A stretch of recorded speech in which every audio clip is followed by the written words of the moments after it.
তারা চাঁদাবাজি করছে, পুলিশ ধরে নিয়ে গেলে আবার পুলিশের থানা ঘেরাও করে তারপরে বের করে নিয়ে আসতেছে, পুলিশ অসহায়ের মতো দাঁড়ায় থাকছে। এই সরকারের কোনো ধরনের সম্পর্ক বা কোনো ধরনের কোনো ফ্যাসিলিটি ইসলামী ছাত্র শিবির নেয় না। ছাত্রলীগের মধ্যে ছিল, এখন ছাত্রদল করতে আসছে এবং সচেতনতার সাথে কমিটিতে স্থান পেয়েছে, তার মানে গুপ্ত ছাত্র দল। তাহলে তো বড় গুপ্ত ছাত্র সংগঠন হিসেবে তাদেরই আবির্ভাব হয়েছে। দীর্ঘ সময় ধরে তারা ক্ষমতা পরিচালনা করার কারণে তারা মনে করেছে আজীবন তারা এখানে টিকে থাকবে। ইসলামী ছাত্র শিবিরের ক্ষেত্রে যদি ব্যবহার করে যে ওরা হচ্ছে দর্শন করে, এটা তো শয়তানও বিশ্বাস করে না।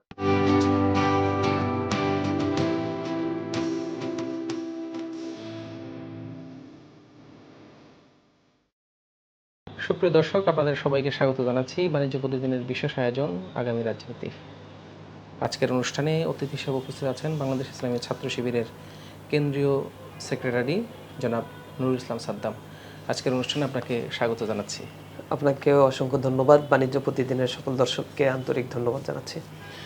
সাদ্দাম, একটু শুরুতেই আমি আসলে জানতে চাই, বিভিন্নভাবে আমরা শুনি বা দেখি বলে যে শিবির একটি আদর্শিক সংগঠন। এই সংগঠনে আসলে আপনার প্রবেশটা বা আপনি কিভাবে সংগঠনের সাথে ইন হলেন? আসলে ছাত্র শিবিরে আসা তো আমাদের পারিবারিকভাবে সম্ভব হয় নাই। আমার বাবা মা বা হচ্ছে আত্মীয় স্বজন সবাই তো অন্য সংগঠনের সাথে মানে সংগঠন করে নাই বা হচ্ছে ইসলামী আন্দোলনের সাথে জড়িত ছিল না। যার ফলশ্রুতিতে ন্যাচারাল যে সিস্টেম ইসলামী ছাত্র শিবিরের সিস্টেম হচ্ছে দাওয়াতি কাজ করা, এবং প্রতিটা জনশক্তি আমাদেরকে রেগুলার দাওয়াতি কাজ করতে হয়। ওই দাওয়াতি কাজের অংশ হিসেবেই ভাইরা আমাকে টার্গেট করে। যখন টার্গেট করে তখন হয়তো খেলার মাঠে আমাদেরকে টার্গেট করেছে। ওইভাবে ধারাবাহিকভাবে পেছনের কাজ করতে করতে একটা সময় ইসলামী ছাত্র শিবিরের আদর্শ বুঝা, বিভিন্ন প্রশ্ন করতাম।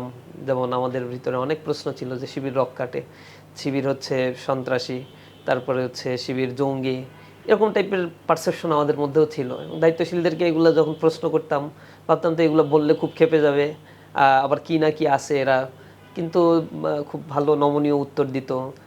যত আমরা খুব রূঢ় ব্যবহার করতাম তত হাস্যোজ্জ্বল চেহারা নিয়ে ভাইরা কথা বলতো।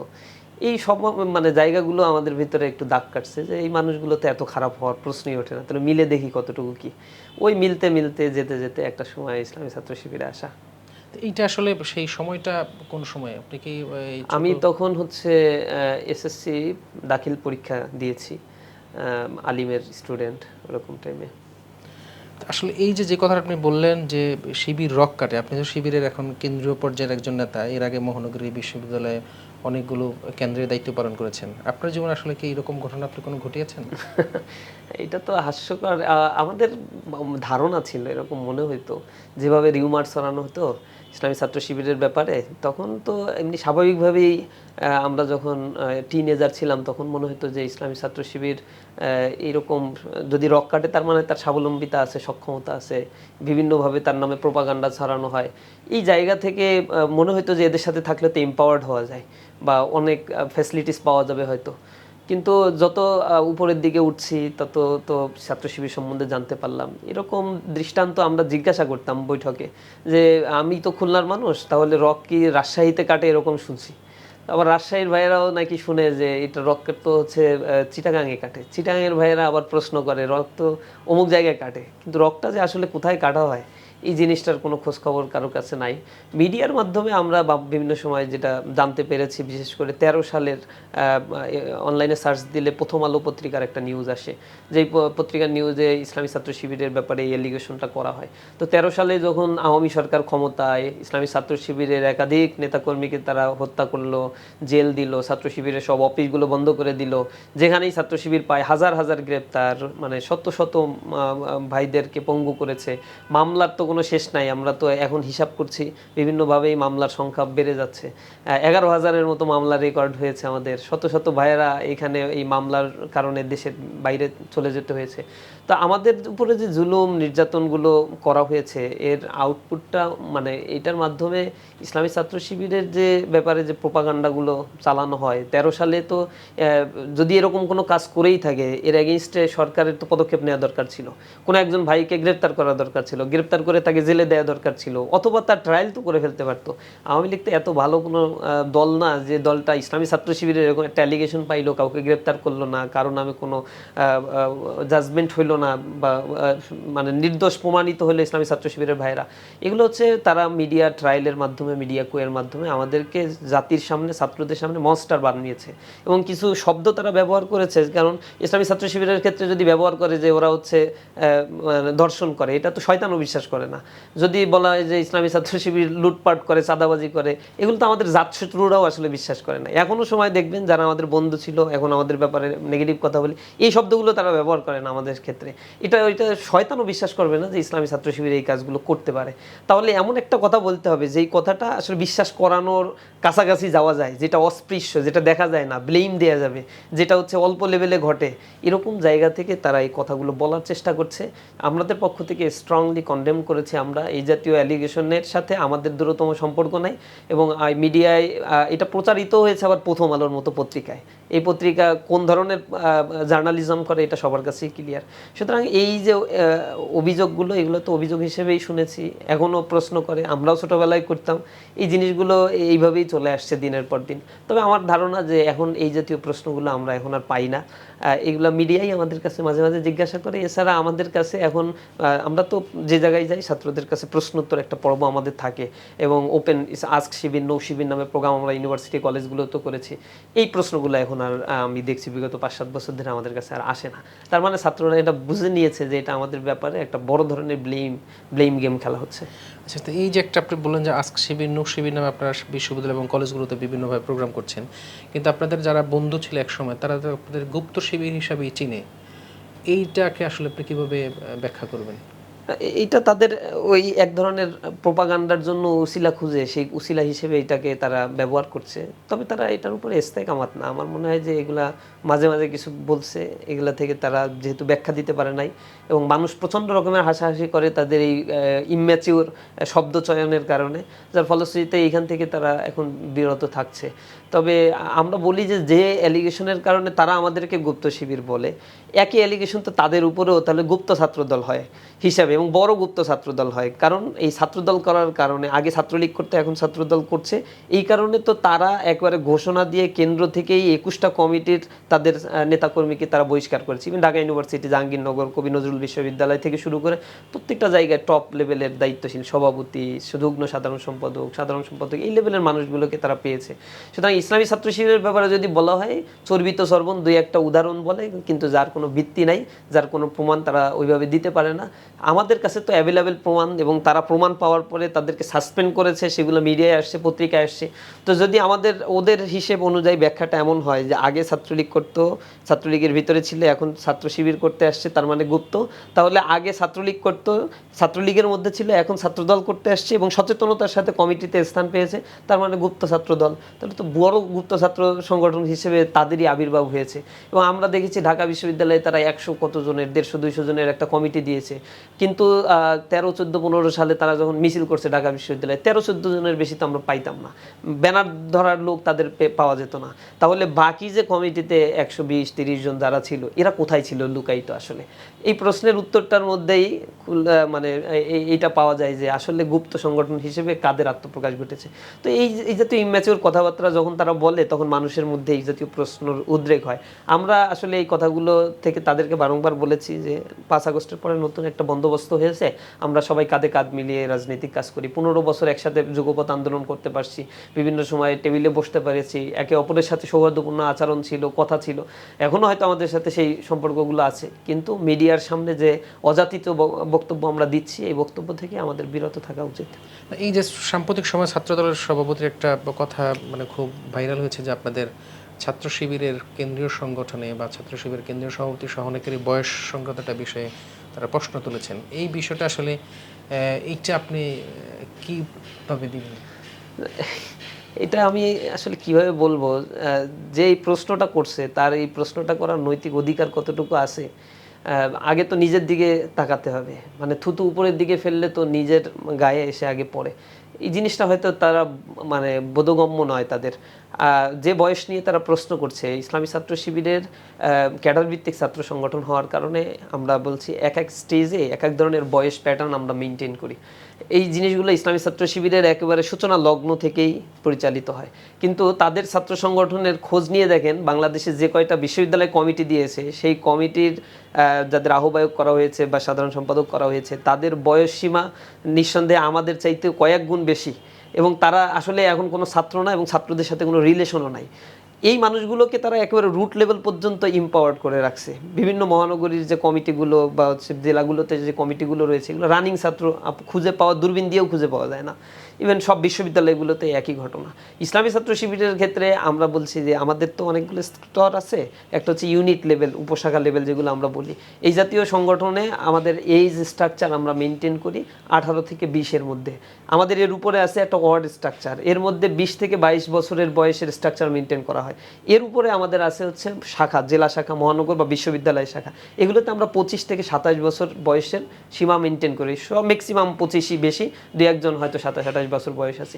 এরপরে এইখান থেকে আমরা তো কেন্দ্রে নিয়ে আসি এভাবে ধারাবাহিকভাবে। এমন না যে একজন আজকে ছাত্রদল করলো, কালকেই কোনো একজন নেতার পিছনে ঘুরলে সে যেরকম ছাত্রদলের কমিটি পেয়ে যায়। ইসলামী ছাত্র শিবিরে তো এমন না যে আমার পিছনে কেউ ঘুরলেই আজকে এসে কেন্দ্রের কমিটিতে সে স্থান পেয়ে গেল। আমাদের এই সুযোগটা নাই। অর্থাৎ একেবারে উপশাখা লেভেল থেকে কাজ করতে করতে উঠে।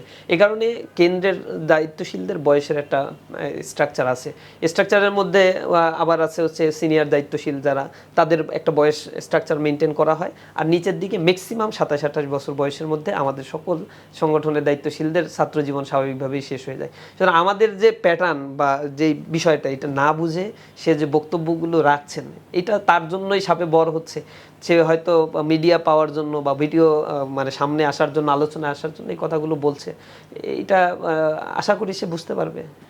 একটা বিষয়ে খুব জোরে সোরে আমরা শুনি যে ধরেন শিবির থেকে বরাবরই শিবিরে ভাঙন ধরে, বা সাম্প্রতিক সময়ে বিশেষ করে জুলাই আগস্টের যে আন্দোলন, এই আন্দোলনের পরে শিবির থেকে গিয়ে আপ বাংলাদেশ বা এই যে এনসিপি, আপনারা তো একটা আদর্শভিত্তিক সংগঠন, ক্যাডারভিত্তিক সংগঠন করতে, এই মাঝে তারা আবার অন্য দলে কিভাবে চলে যেতে আদর্শের না, ছাত্র শিবির থেকে তো কেউ বাইরে বের হয়নি বা ছাত্র শিবিরে কখনো ভাঙনও ধরে নাই। এটা হচ্ছে ছাত্র জীবন যাদের শেষ হয়ে যায়। আপ বাংলাদেশ যারা গঠন করেছে তারা তো তাদের ছাত্র জীবন শেষ হয়েছে বা ইসলামী ছাত্র শিবির থেকে বিদায় নিয়েছে আরো 4 বছর 5 বছর আগে। তো রাজনৈতিক ময়দানে গিয়ে সে কোন পার্টি করবে এটা ইসলামী ছাত্র শিবির ডিসাইড করে দেয় না।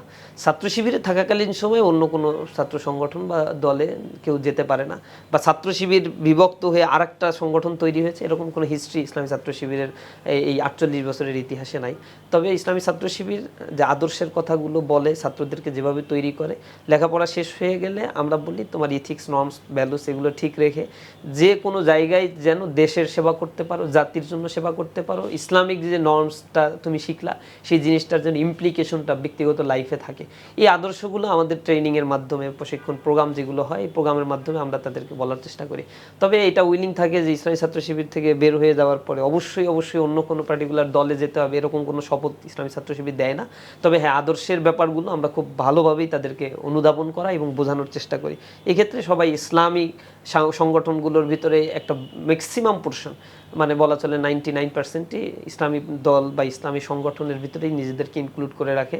আবার যারা এর বাইরে থেকে রাজনীতি করতে চায়, সে মনে করে যে এখানে আমার এভাবে ফ্লারিশ করার সুযোগ আছে, সে তার এক্সপ্লোরেশন করতে পারে। এক্ষেত্রে ইসলামী ছাত্র শিবির তাকে ডেকে কোনো জিজ্ঞাসাও করে না বা বলেও না, কারণ এটা আমাদের এক্সারসাইজও নাই বা আমাদের এখতিয়ারের বহির্ভূত। আপনি যেটা বলছিলেন বিগত 17 বছর আসলে আপনারা অনেক জুলুম নির্যাতনের শিকার হয়েছেন, এই সময়টা আসলে কি পরিমাণ নেতাকর্মী আপনাদের গুম, খুন বা মামলার সামনে হয়েছে, বিভিন্ন সময় জেল খেটেছে, এরকম কোনো? দেখেন, জুলাইয়ের আন্দোলনের আগ পর্যন্ত 122 জন ভাইয়ের শাহাদাতের ঘটনা ঘটছে এই আওয়ামী ফ্যাসিবাদের আমলে, যেটা প্রায় 88 জন ছিল হচ্ছে পুলিশের ক্রসফায়ারে আমাদের ভাইদেরকে শহীদ করা হয়েছে। আর বাকি অংশটা ছিল প্রায় 40-42 জন ছিল। 40 জনের মতো ছিল আওয়ামী লীগের হাতে বা ছাত্রলীগের হাতে হত্যাকাণ্ডের শিকার হয়েছে বিভিন্ন ক্যাম্পাসে। আর আহত পঙ্গুত্ব বরণকারীর কোনো হিসেব আমাদের কাছে এক্স্যাক্টলি নাই। তবে টেন্টেটিভ যেই জিনিসটা আমরা জানি, প্রায় 20 থেকে 25 হাজারের মতো এরকম ভাই যারা সামহাও আহত হয়েছে, পঙ্গুত্ব বরণ করেছে, হাত হারিয়েছে, পা হারিয়েছে, স্থায়ীভাবে পঙ্গু হয়ে গিয়েছে। মামলার সংখ্যা তো প্রায় 11,000-এর মতো। এখানে তো লক্ষ লক্ষ আসামি আমাদের করা হয়েছে 15 বছরে। এক একজনের নামে 20টা 25টা 30টা 70টা পর্যন্ত মামলার আসামি করে রাখা হয়েছে।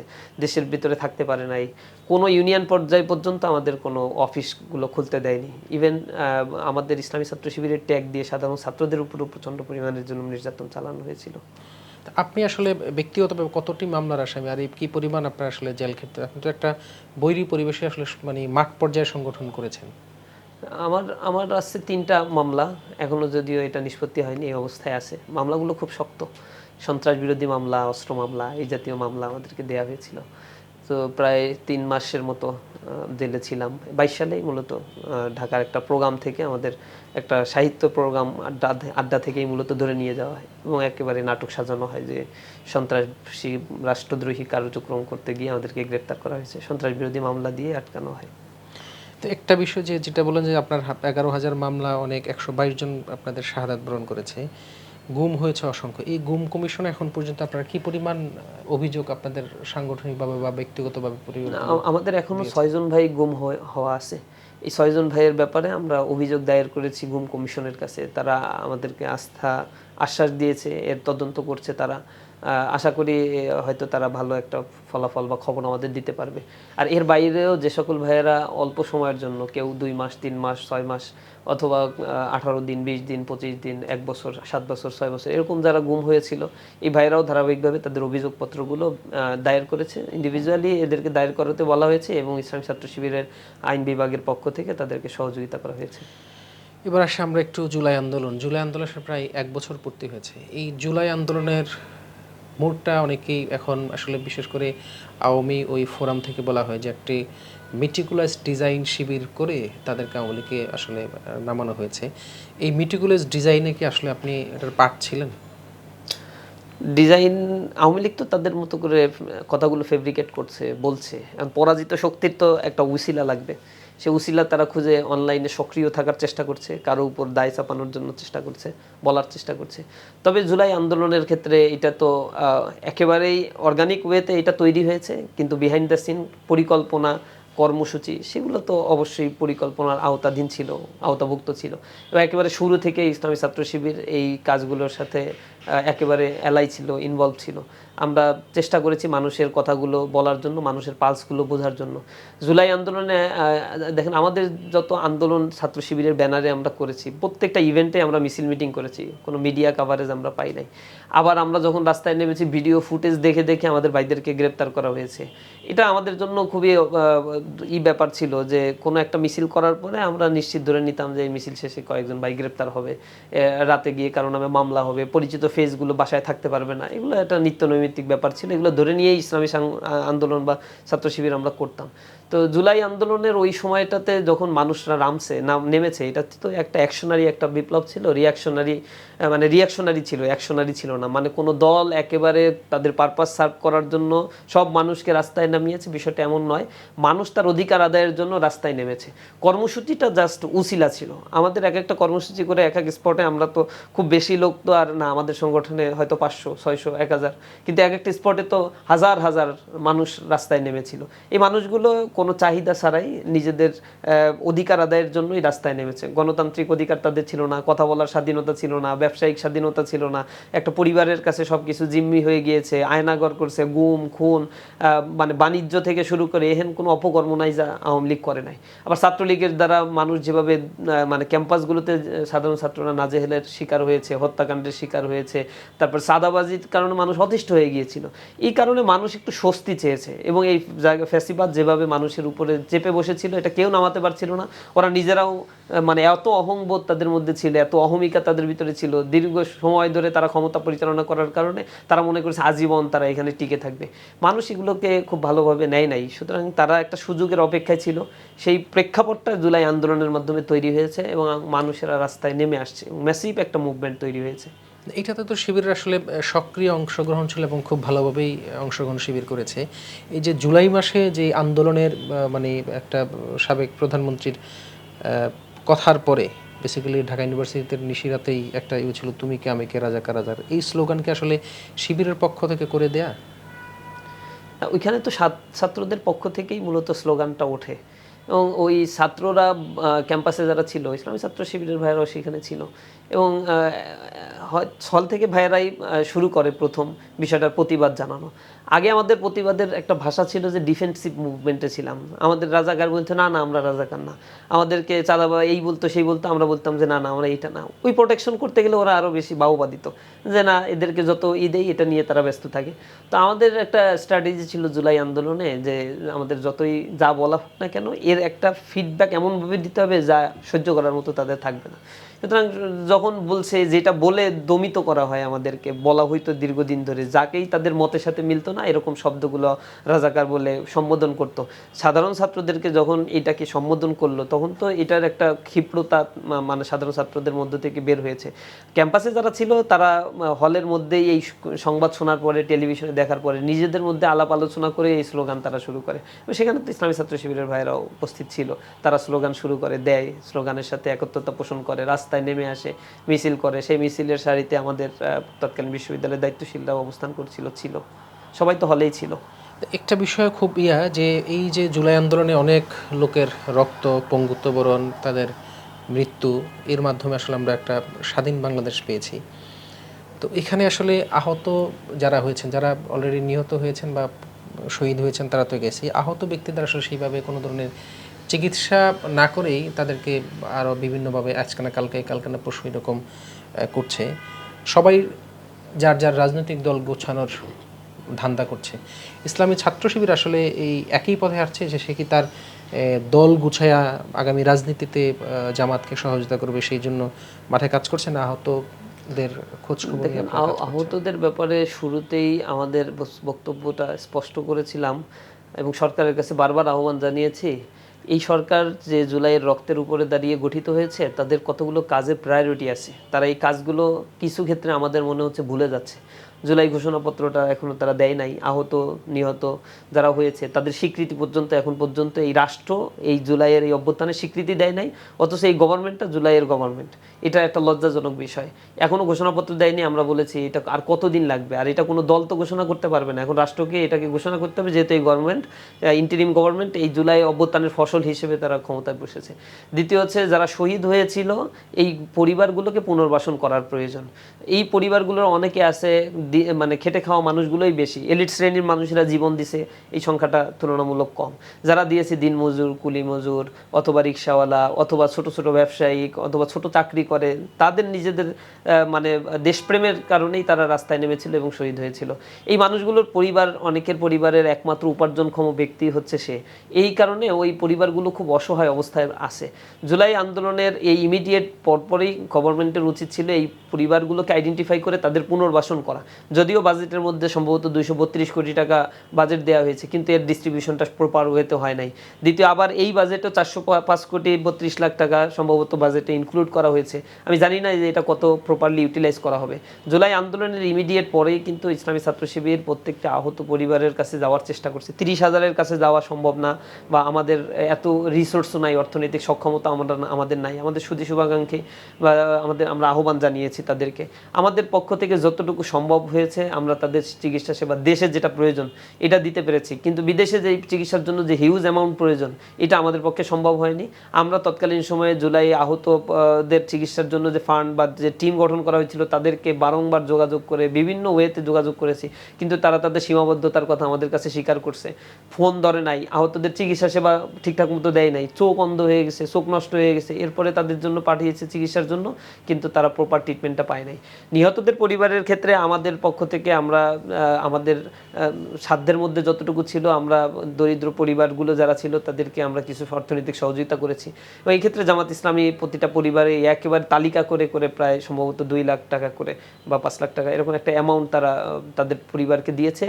আর জুলাই পরবর্তী আমরা বিভিন্ন ইভেন্টে এবং বিভিন্ন সময়ে আমাদের শাখাগুলোকে নির্দেশনা, যে কোনো ইভেন্টেই ওই আহত বা শহীদ পরিবারের পাশে গিয়ে দাঁড়ানো, এবং এখনো পর্যন্ত আমাদের শাখাগুলো সেই কার্যক্রমগুলো পরিচালনা পরিচালনা করে, তাদের চিকিৎসার প্রয়োজন হলে, তাদের যদি অন্য কোনো অভাব অনটন বা কোনো কিছু আমরা ফিল করি, আমাদের পক্ষ থেকে যতটুকু সামর্থ্য আছে আমরা এইটা নিয়ে কথা বলার চেষ্টা করছি, যাওয়ার চেষ্টা করছি।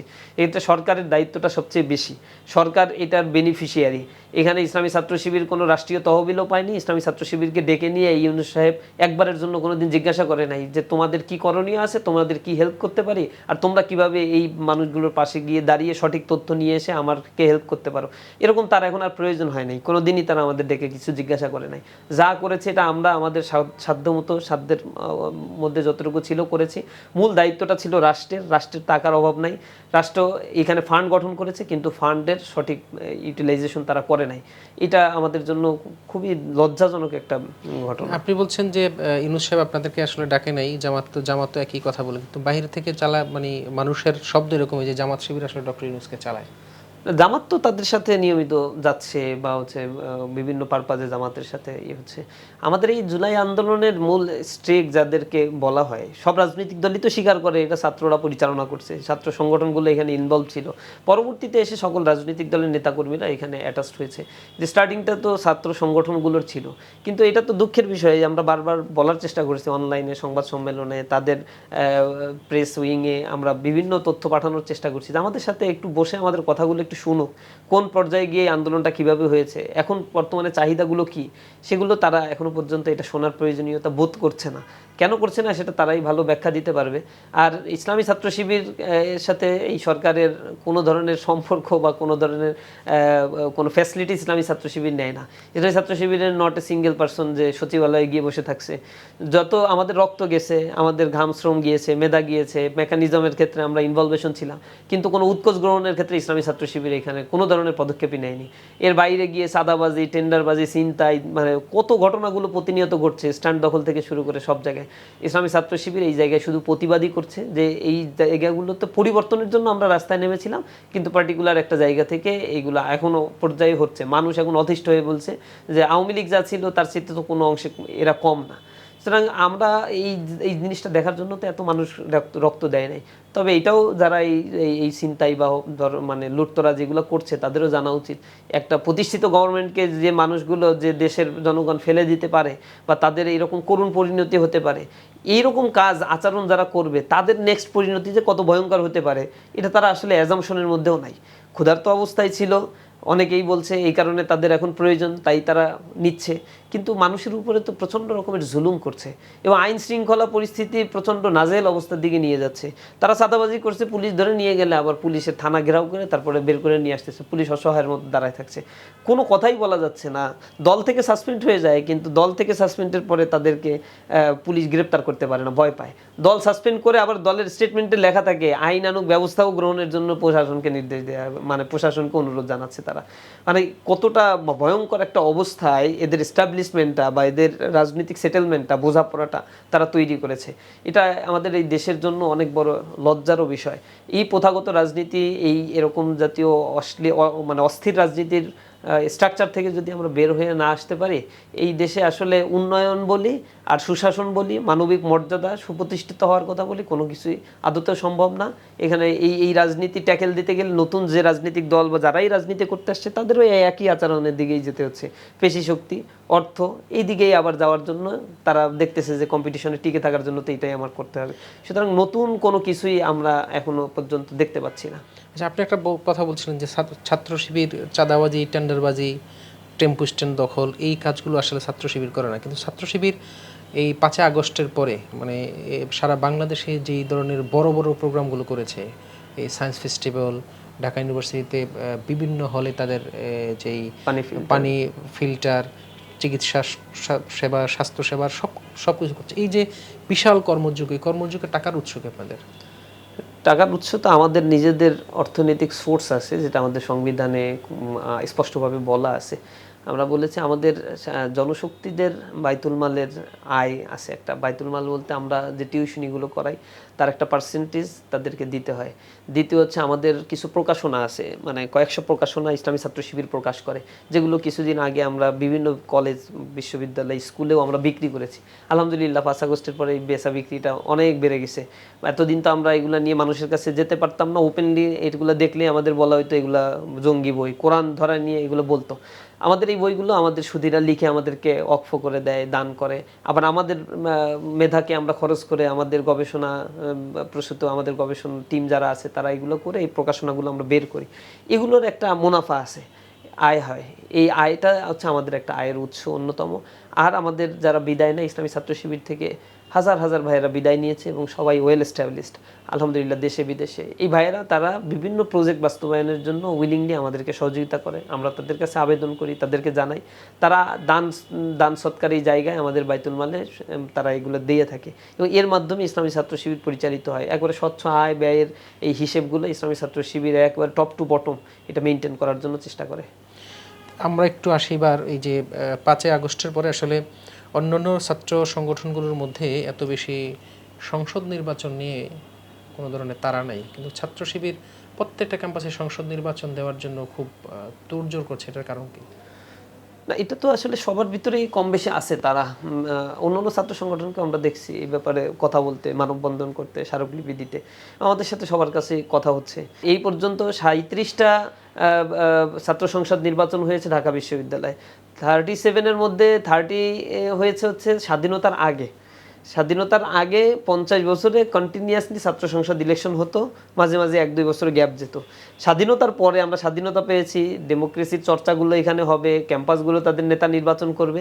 কিন্তু আশ্চর্যজনক বিষয় যে এই সময়টাতে ঢাকা বিশ্ববিদ্যালয়ে মাত্র 7টা ছাত্র সংসদ হয়েছে। এটা তো লজ্জাজনক বিষয়। ছাত্র সংসদ তো কোনো দাবি আদায়ের কোনো বিষয় না, এটা একটা কন্টিনিউয়াস একটা বিষয়, একটা নীতিমালা আছে, তার আলোকে তারা হচ্ছে প্রতিনিধি নির্বাচন করবে। ক্যাম্পাসগুলোতে যদি এই ইউনিয়নগুলো বা এই সংসদগুলো নিয়মিত থাকতো তাহলে এই ক্যাম্পাসে রাজনৈতিক যে প্রভাব বলয় তৈরি হয়েছে এবং রাজনৈতিক এজেন্ডা বাস্তবায়নের জন্য, দলীয় এজেন্ডা বাস্তবায়নের জন্য, মিছিলের লোক নিয়ে আসার জন্য, গণরুম গেস্ট রুম থেকে ধরে নিয়ে আসা, এরপরে না গেলে টর্চার করা, এরপর ভিন্ন মত পোষণ করলে তাকে পিটিয়ে হত্যা করে ফেলা, এই কালচারগুলো তৈরি হতো না।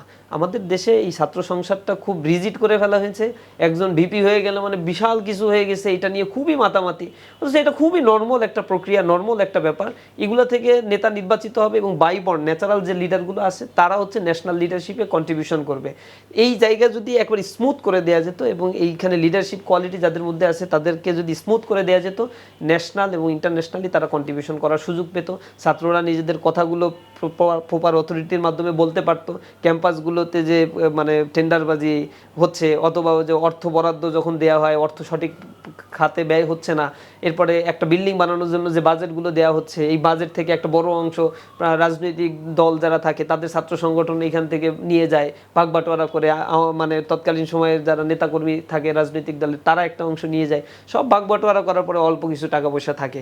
আবার রাজনৈতিকভাবে যে যারা ভিসি হয়ে যায়, যেমন কুমিল্লা বিশ্ববিদ্যালয়ে এবং আমাদের জগন্নাথ বিশ্ববিদ্যালয়ে হল করার জন্য একই সময়ে একই রকম অর্থ বরাদ্দ দেওয়া হয়। কুমিল্লা বিশ্ববিদ্যালয়ে হল করে তারা থাকার ব্যবস্থা করছে, থাকছে স্টুডেন্টরা। জগন্নাথ বিশ্ববিদ্যালয়ে হলের জন্য যা বরাদ্দ ছিল সব মেরে খেয়ে ফেলছে বিসি। এই বিসি হচ্ছে মানে একটু নিজেকে সুশীল দেখাইছে, 100 কত টাকা কোনো একটা প্রোগ্রামের বাজেট থেকে বেঁচে গেছে, সেইটা সে ফেরত দিয়ে একটা উদার দৃষ্টান্ত দেখিয়েছে, আর তলে তলে সে হাজার হাজার কোটি টাকা মেরে খেয়েছে। একটা জগন্নাথ বিশ্ববিদ্যালয়ে এই জায়গায় ছাত্ররা কি অবর্ণনীয় কষ্ট করে, তাদের জন্য হল বরাদ্দ থাকে, টাকা মেরে খেয়ে যায়। জগন্নাথ এখানে চাঁদপুর বিজ্ঞান প্রযুক্তি বিশ্ববিদ্যালয়ে তৎকালীন সময়ে যে শিক্ষামন্ত্রী ছিল ডক্টর দীপুমণি, এও তো হচ্ছে চাঁদপুর বিশ্ববিদ্যালয়ে এখনো পর্যন্ত একটা ভাড়া বিল্ডিংয়ে বিশ্ববিদ্যালয় চলে। এখানে অর্থ বরাদ্দ দেওয়া হয়েছে জমি কেনার জন্য, এরপর বিল্ডিং করার জন্য, সব টাকা মেরে খেয়ে ফেলছে তারা।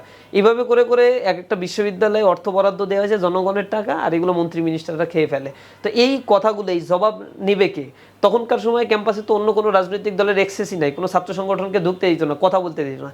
এখন বর্তমান সময়ে বিশ্ববিদ্যালয়ের প্রশাসনের কাছে যে কোনো বিশ্ববিদ্যালয়ের ছাত্র সংগঠন বা যে কেউ গিয়ে যে কোনো ধরনের জবাব নিতে পারে। এ কারণে যে বরাদ্দগুলো ক্যাম্পাসগুলোতে হচ্ছে, আপনারা সাংবাদিক খুঁজে দেখবেন, প্রত্যেকটা বরাদ্দ প্রপার ইউটিলাইজেশন হচ্ছে এবং কেউ এদিক ওদিক করার সাহসটা দেখাচ্ছে না। ক্যাম্পাসগুলোতে যখন ছাত্র সংসদ এরকম স্মুথলি চলতে থাকবে, তখন ছাত্রদের একটা স্টেক থাকবে, ছাত্র সংসদের কাছে জবাব দিতে বাধ্য থাকবে যে এই বরাদ্দ হয়েছে, এই কাজটা কেন হয় নাই, এই টাকা কেন ফেরত চলে যাচ্ছে, ছাত্রদের জন্য এই কাজটা কেন করা হচ্ছে না। তখন ছাত্ররা তাদের অধিকার নিয়ে নেবে এবং ক্যাম্পাসগুলোতে যে গবেষণায় বরাদ্দের কথা বলি, প্রত্যেকটা ছাত্রের জন্য হলে সিট বরাদ্দের কথা বলছি আমরা, এই জিনিসগুলো তখন খুব বেশি সহজ হয়ে যাবে। তো ছাত্র সংসদটা এগুলো একেবারে রুটিন ওয়ার্কের মতো করে খুব স্বাভাবিক করেই নেওয়া উচিত প্রত্যেকটা ক্যাম্পাসে আমাদের, এটা আপনারা কি আহ্বান। আসলে এই ঢাকা বিশ্ববিদ্যালয় সহ বা সব বিশ্ববিদ্যালয়ে আপনারা ছাত্র শিবির পক্ষ থেকে অলরেডি প্যানেল ঘোষণা করেছেন বা তৈরি করেছেন? প্যানেল ঘোষণা করার এখনো টাইম আসেনি, তারা এখনো সময় দেয়নি বিশ্ববিদ্যালয় প্রশাসন। তারা যখন ঘোষণা দিবে, সময় দিবে, তখন ইসলামী ছাত্র শিবির তার প্যানেলগুলো ঘোষণা দিবে।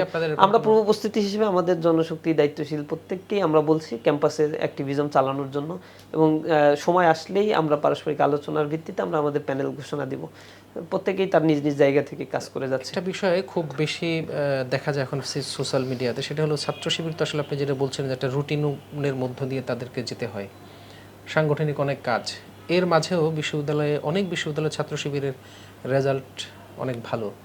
এটার কি আসলে যারা ভালো ছাত্র তাদেরকে কি আপনারা এই সাংগঠনিক কাজ থেকে বিরত রাখেন, যে তুমি শুধু পড়াশোনাই করো, সাংগঠনিক কাজ এরকম? না, এটা এরকম না। আমাদের বিশ্ববিদ্যালয়ের দায়িত্বশীলদেরই তো রেজাল্ট ভালো হয়, আর দায়িত্বশীল তো দায়িত্ব পালন না করলে দায়িত্বশীল হতে পারে না। রেজাল্ট দেখে দেখে সিভি নিয়ে তো আর আমরা সভাপতি বানাই না। সব কিছুর মধ্যে একটা কম্বিনেশন থাকতে হয়। একে হচ্ছে লেখাপড়া ভালো থাকতে হবে, সাংগঠনিক অ্যাক্টিভিজমে ভালো থাকতে হবে, আবার কোরআন হাদিসের নলেজ থাকতে হবে তার ভিতরে। এরপরে ব্যক্তি জীবনটা পরিশীলিত হতে হবে। আমাদের তো অনেক জনশক্তি, তার মধ্যে থেকে বেস্ট অপশন সদস্যরা বাছাই করে, সদস্যদের ভোটেই সভাপতি নির্বাচিত হয়। এখান থেকে কেন্দ্রীয় সংগঠন কাউকে মানে অ্যাপয়েন্টেড করে দেয় না। সদস্য শাখা যেগুলো আছে সেখানে সদস্যরা এক্সিস্টিং, তাদের মধ্য থেকে একজন সভাপতিকে প্রতি বছরের জন্য নির্বাচিত করে তারা। সেক্রেটারি হচ্ছে মনোনয়নের ক্ষেত্রে তারা পরামর্শ করে তাদের বডির সাথে বা সদস্যদের কাছ থেকে পরামর্শ নিয়ে সেক্রেটারি মনোনয়ন দিয়ে থাকে। সুতরাং ছাত্র শিবিরের এই বাছাই করার মানে মেধাবীদের বাছাই করে নেতৃত্বে আনা হয় এরকম কোনো সিস্টেম নাই, অথবা অন্য জায়গা থেকে ওহিনাজিল হলেও আমাদের কোনো নেতা তৈরি হওয়ার কোনো পসিবিলিটি নাই। আমাদের এখানে সিস্টেমটা হচ্ছে একেবারে কোর সিস্টেমেটিক ওয়েতে উঠে আসতে হয়। তবে হ্যাঁ, ছাত্র শিবিরে আসার ক্ষেত্রে আমরা যে বিষয়গুলো প্রায়োরিটি দেই, মেধাবী ছাত্র, বুদ্ধিমান ছাত্র হতে হবে, কর্মঠ হতে হবে, নেতৃত্বের গুণাবলী সম্পূর্ণ হতে হয়, এবং এইটা ইসলামী ছাত্র শিবিরের সমর্থক হওয়ার পরে আমরা এই ট্রেনিংগুলো তাদেরকে দেওয়ার চেষ্টা করি, পাংচুয়াল করার চেষ্টা করি। তাদের একাডেমিক রেজাল্ট ভালো করার জন্য প্রতিদিন কয় ঘন্টা পড়লো, প্রতিদিনের হিসাব প্রতিদিন রাখতে হয়, এবং মাস শেষে একটা বৈঠকই আছে, যেই বৈঠকে কয় ঘন্টা পড়লো কোরআন, কয় আয়াত কোরআন পড়লো, কয়টা হাদিস পড়লো, কয় ঘন্টা পড়াশোনা করলো, তার রেজাল্টটা কি অবস্থা, দাওয়াতি কাজ করলো কিনা, পত্রপত্রিকা পড়লো কিনা, শারীরিক এক্সারসাইজ করলো কিনা, সব কিছু এভরিথিং 13-14টা পয়েন্টে আমরা তাদের কাছ থেকে হিসাব নেই, এবং কোনোটাই যদি সে গ্যাপ করে থাকে সেই গ্যাপ কেন করলো তার জবাব তার কাছে আমরা নেই, আর তাকে সাজেশন দেওয়া হয় যে খবরদার সামনের মাসে যেন এটা ইমপ্রুভ হয়। সুতরাং কখনো কারো রেজাল্ট যদি কখনো খারাপ হয়, তখন একটা সময় গিয়ে ইসলামী ছাত্র শিবির করার কারণে, প্রেশারের কারণে রেজাল্টটা ভালো হয়ে যায়, রেজাল্টটাকে ভালো সামহাউ করতেই হয়। এই বিষয়ে আমরা প্রচণ্ড পরিমাণে তার উপরে মানে গুরুত্ব আরোপ করি। আবার সামহাউ কারো যদি রেজাল্টটা খারাপ হয়ে যায়, একটু মেধাশক্তি তুলনামূলক কম থাকে বা আগ্রহ না থাকে এদিকে, আমরা বাছাই করি, তুমি ব্যবসায়ী হতে চাও তাহলে ওই ব্যাপারে তাকে মোটিভেশন দেওয়া হয়। আমাদের এই ক্যারিয়ার কাউন্সিলিং প্রোগ্রামগুলো আমরা করি। আবার যখন তাকে দেখা যাচ্ছে যে না, ও এই জিনিসগুলোর সাথে অ্যাপ্রোচে মানে মিলাতে পারছে না, বিদেশে যেতে চায় অথবা ওই অন্য কোনো সেক্টরে ক্যারিয়ার করতে চায়, তখন আমরা সেই ক্ষেত্রে তাকে সেভাবে হেল্প করার জন্য চেষ্টা করি। তার মানে আমরা আমাদের ম্যান পাওয়ারকে ইউটিলাইজেশন করার জন্য সর্বোচ্চ চেষ্টাগুলো আমাদের ভিতরে অব্যাহত থাকে, যার ফলে ছাত্ররা নিজেদের মধ্যে একটা উপলব্ধি বোধ আনতে পারে। আবার বৈঠকে যখন অনেক মেধাবীরা এখানে বসে, বিশ্ববিদ্যালয়ের জনশক্তি বসে, আবার যখন কলেজের ভাইয়েরা বসছে, সবাই মিলে বসার পরে একজন আরেকজনের রেজাল্ট শুনলে বা একজন আরেকজনের রিপোর্টটা যখন শুনে, তখন তার ভিতরে এমনি একটা মোটিভেশন কাজ করে, ও অমুক ভাই এত কাজ করার পরে এরকম পড়তে পারছে, তাহলে তো আমারও চেষ্টা করা উচিত। এই মোটিভেশনের জায়গা থেকে অনেকে আবার নিজেকে ইমপ্রুভ করে ফেলে। আচ্ছা, তবে আমরা একটু চলমান রাজনীতি বলতে চাই যে জামাত শিবির বা জামাত ইসলামের কেন্দ্রীয় নেতৃবৃন্দ সবসময় বলে থাকে যে কেয়ারটেকার সরকার আসলে তাদের প্রস্তাবনাটা ছিল তাদেরই, সাবেক আমির অধ্যাপক গোলাম আজম সাহেব এই প্রস্তাবনা দিয়েছেন। তো এই যে কেয়ারটেকার সরকারের প্রস্তাবনা থেকে বের হয়ে আপনারা নতুন করে এখন পিআর পদ্ধতিতে নির্বাচন চাচ্ছেন, এটার কারণ কি? পিআর পদ্ধতিও তো তত্ত্বাবধায়ক সরকারই করবে। পিয়ার পদ্ধতি তো অন্য প্রস্তাবনা তো আপনাদের। হ্যাঁ, প্রস্তাবনা তো এটা আরো আগে ছিল। ৮৬ সালেই জামাতের পক্ষ থেকে পিয়ার প্রস্তাবনা দেওয়া হয়েছিল। ওই অধ্যাপক গোলাম আজম স্যারই এই একই প্রস্তাবনাও দিয়েছিলেন। তিনি যখন তত্ত্বাবধায়ক সরকারের কথা বলছেন, পিয়ার সিস্টেমে এই নির্বাচন হলে যে ধরনের প্রবলেম আমাদের নির্বাচনী সিস্টেমে আছে সেই জিনিসগুলো রিডিউস করা সম্ভব। এভাবে তার একটা ১৮-২০ পৃষ্ঠার একটা বইও প্রকাশ করা হয়েছে। তিনি এগুলো সেই ১৯৮৬ সাল থেকেই এই কথাগুলো জামাত বারংবার বলছে। কিন্তু কার্যকর সংস্কারের সুযোগগুলো কতবার আসছে বাংলাদেশে, এগুলো তো খুব বেশি আসেও নাই। বারংবার বলার চেষ্টা করছে, জামাত যখনই সুযোগ পেয়েছে এগুলো নিয়ে মুভমেন্টটা তারা করছে। ইতিহাস থেকে আমরা যতটুকু দেখতে পাই, ৯০ সালে কেয়ারটেকার গভর্নমেন্টের এই ফর্মুলাটা বাংলাদেশের জন্য তো অনেক বড় আশীর্বাদ ছিল, কিন্তু এইটা যখন নষ্ট করে ফেলছে তখনই আবার ফ্যাসিবাদের উত্থান হলো।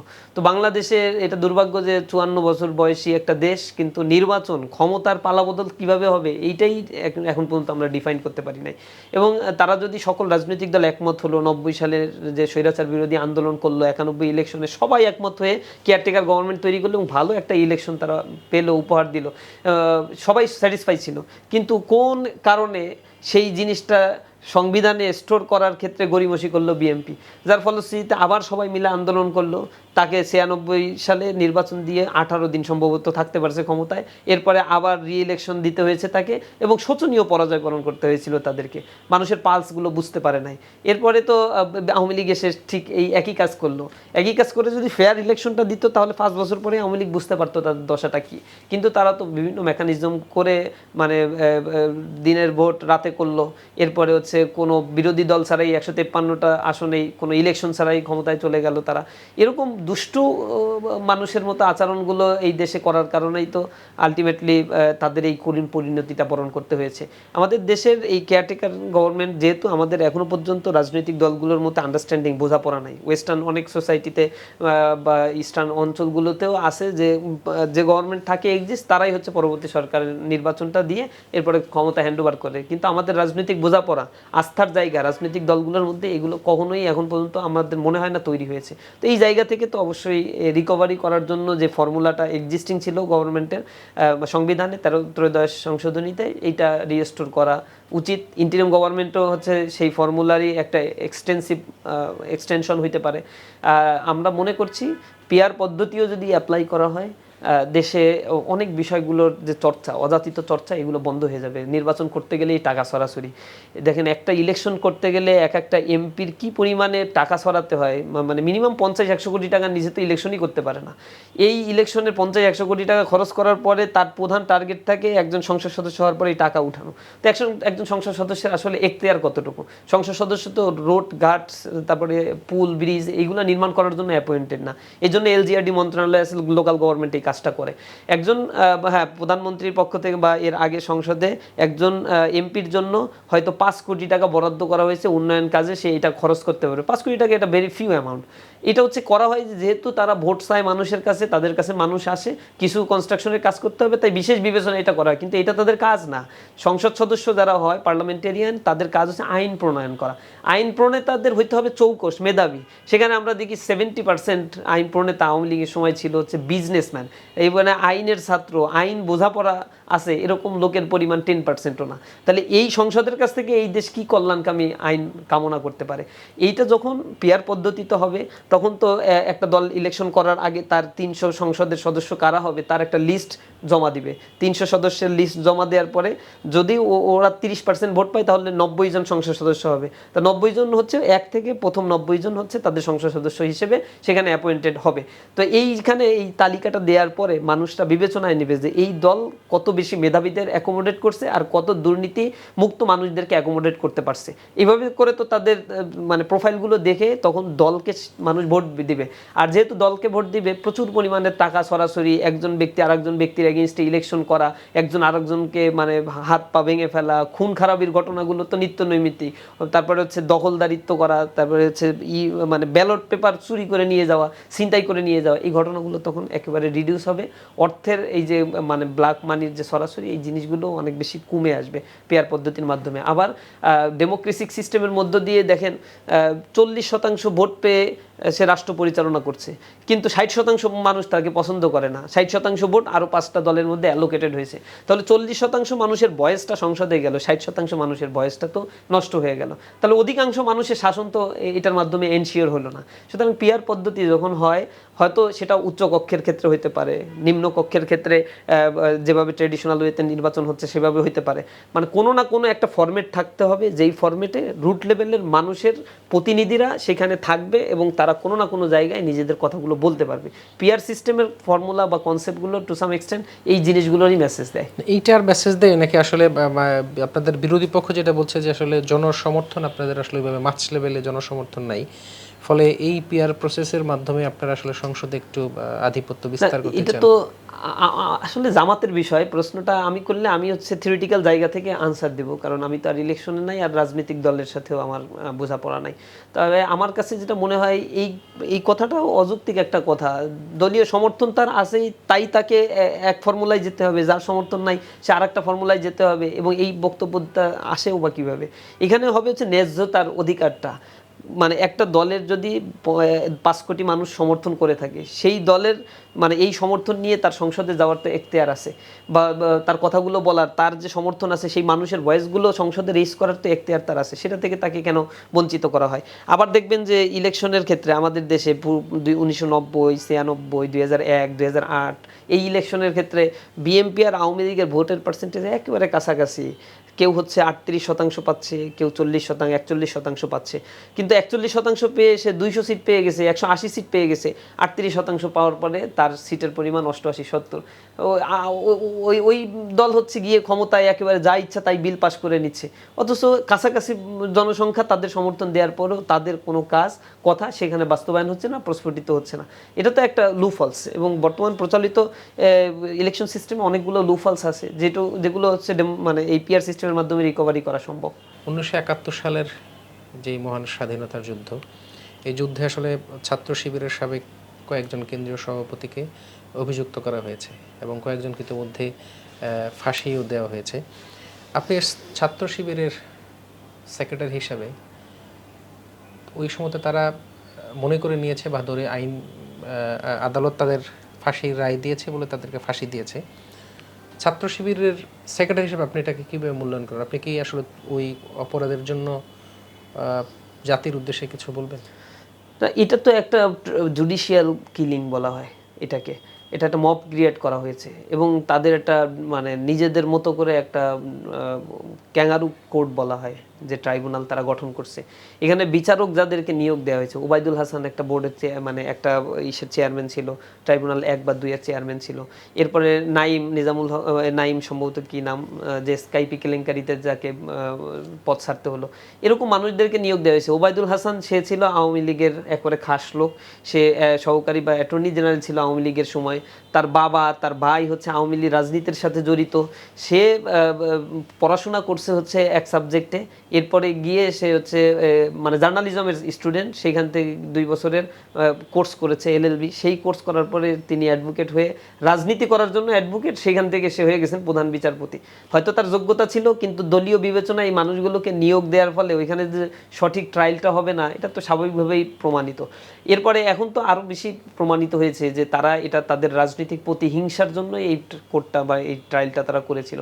বিশেষ করে যখন সুপ্রিম কোর্টের পূর্ণাঙ্গ প্যানেল আমাদের এটিএম আজহার ভাইকে বেকসুর খালাস দিলেন, একই অভিযোগ তার নামেই ছিল, তাকেও তো ফাঁসির রায় দেওয়া হয়েছিল, কিন্তু আল্লাহ রাব্বুল আলামিন তার হায়াত রেখেছে, সে বের হয়ে আসছে এবং আস্তে আস্তে তার আদালতের রায়ের রিভিউতে যে কথাগুলো বলা হয়েছে এর এগেইনস্টে জামাতের অন্য যে রায়গুলো নেতা নামে যাদের নামে এটা করা হয়েছে তার রিভিউটাও আবার দাখিল করা হবে। আবার আশা করি এর মাধ্যমে জাতি আরও বেশি পরিষ্কার হয়ে যাবে যে এটা কী ধরনের অবিচার এই মানুষগুলোর নামে করা হয়েছে।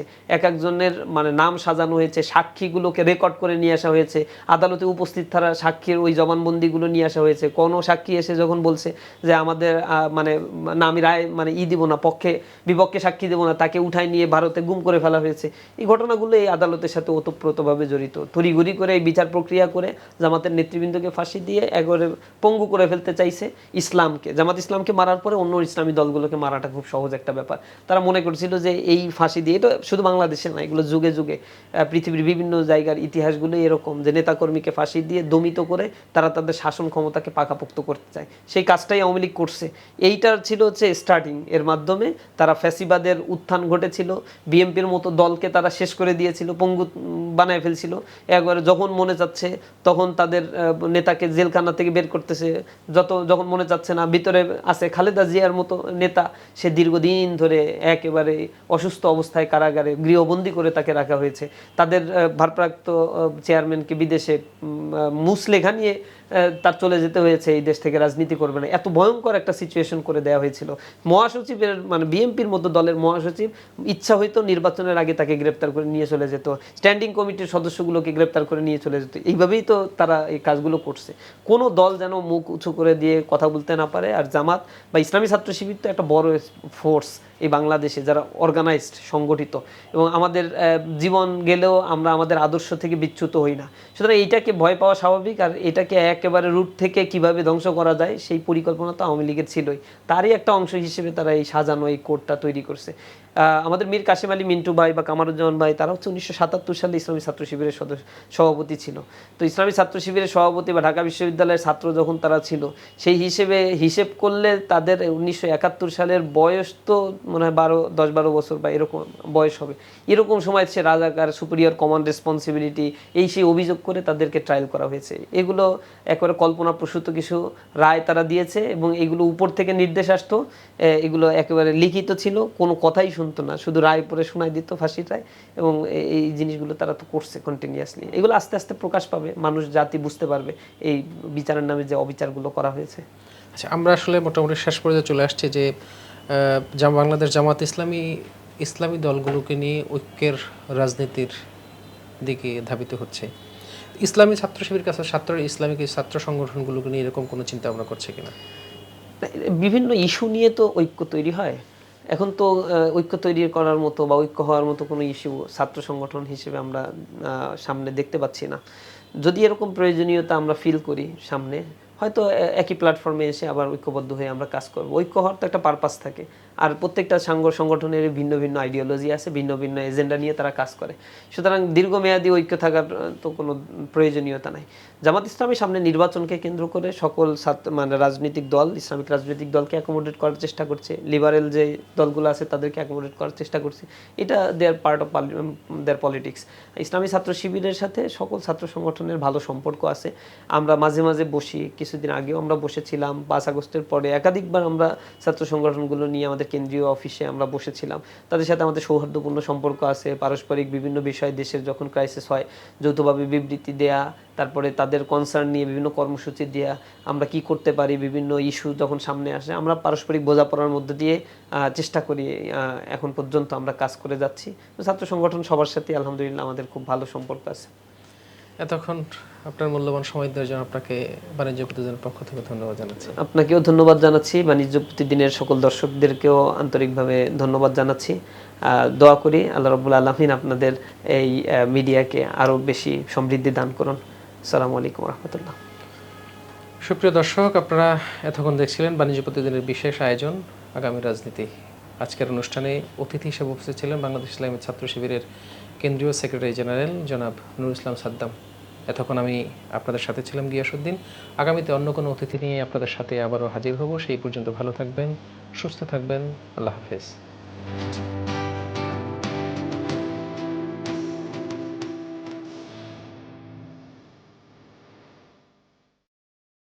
দেশের নাম্বার 1 ট্রেডিং অ্যাপ নিফটি ফার্স্টে পাচ্ছেন ট্রেডিং এর সব সুবিধা, dual exchange access, company analysis, portfolio তৈরি করা সহ আরও অনেক ইউনিক ফিচারের সাথে ট্রেড করতে ডাউনলোড করুন এক্ষুনি।